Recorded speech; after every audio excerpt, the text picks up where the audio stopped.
Like করে দাও বলো।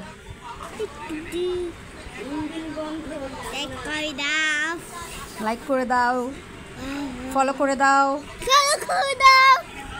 সাবস্ক্রাইব করে দাও।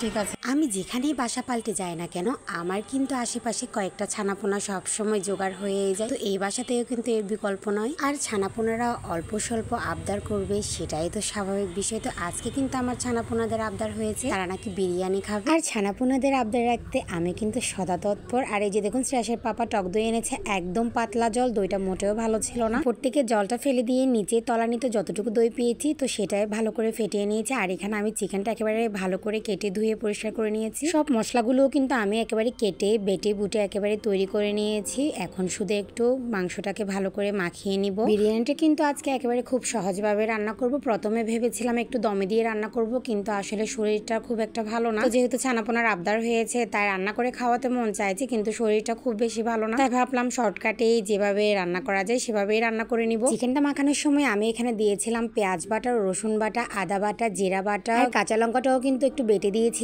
কারণ এখন যেহেতু কাঁচা লঙ্কার দামটা একটু বেশি তাই ভাবলাম বেটে দিলে সেটা আর নষ্ট হবে না। আর গোটা গোটা দিলে দেখা যেত হয়তো সবাই ফেলে দিত, তো সেজন্য বেটেই দিয়ে দিলাম। মাঝে মধ্যে একটু সংসারী টেকনিক তো খাটাতেই হয়। আর গুঁড়ো মশলার মধ্যে ছিল অল্প একটু লঙ্কার গুঁড়ো দিয়েছিলাম, হলুদের গুঁড়া, আর দিয়েছিলাম অল্প একটু ধনে গুঁড়া, আর দিয়েছিলাম ফ্যাটানো টক দই, পরিমাণ মতো লবণ, আর দিয়েছিলাম রেগুলার সয়াবিন তেল। সবকিছু দিয়ে ভালো করে চিকেনটা আমি ম্যারিনেট করে রেখে দিয়েছি। আর এই ফাঁকে কিন্তু কথা বলতে বলতে আমার আলুটাও ভাজা হয়ে গেছে, আর এই যে পেঁয়াজের বেরেস্তাটাও কিন্তু তৈরি হয়ে গেছে। এখন আমি ফোড়নে দিয়ে দিলাম তেজপাতা, আর যে চিকেনটা ম্যারিনেশন করে রেখেছিলাম সেই চিকেনটাই দিয়ে দিলাম। বললাম না একেবারে শর্টকাটে আজকে বিরিয়ানি রান্না করব। এই যে দেখুন চিকেনটা আমি একটু কষিয়ে নিয়েছি, আর অনেকগুলো জল বেরিয়ে গেছে চিকেনটা থেকে, যেহেতু টক দইটাও কিন্তু একটু পাতলা টাইপেরই ছিল। চিকেনটা অল্প আছে, কিছুক্ষণ কষিয়ে নিয়েছি। তো আমার চিকেনটা কিন্তু একদম কষানো হয়ে গেছে। এখন দিয়ে দিলাম চাল। তো চালটা কিন্তু আমি আগে ভালো করে ধুয়ে অনেকক্ষণ ভিজিয়ে রেখেছিলাম, তারপরে যে জল ঝরিয়ে দিয়ে দিলাম। এখন চিকেনের সাথে চালটা একটু ভালো করে কষিয়ে নিব। তো কষানো হয়ে গেলে কিন্তু আমি বিরিয়ানিটা আজকে রাইস কুকারে বসিয়ে দিচ্ছি। এই যে দেখুন আমি কিন্তু গরম জল করে রেখেছি, আর চাল আর চিকেনটা দিয়ে দিলাম রাইস কুকারের মধ্যে। পরিমাণ মতো জলটাও মেপে দিলাম। পোলাও বলুন বিরিয়ানি বলুন,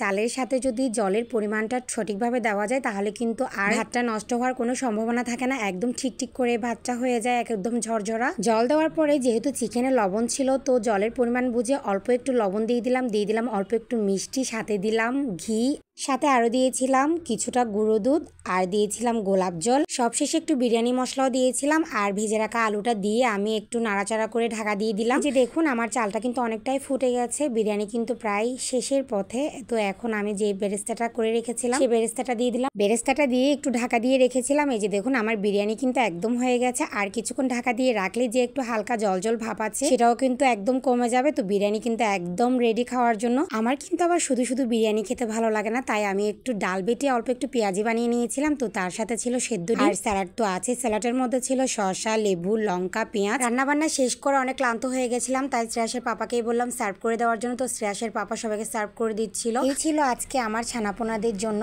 আমার ছোট্ট আয়োজন। তো কেমন লাগলো অবশ্যই কিন্তু কমেন্ট করে জানাবেন। ভালো লাগলে অবশ্যই একটা লাইক করবেন, আমাদের পেজটিকে ফলো করবেন। আর সবাই ভালো থাকবেন, সুস্থ থাকবেন। দেখা হবে অন্য কোনো ভিডিওতে। টাটা।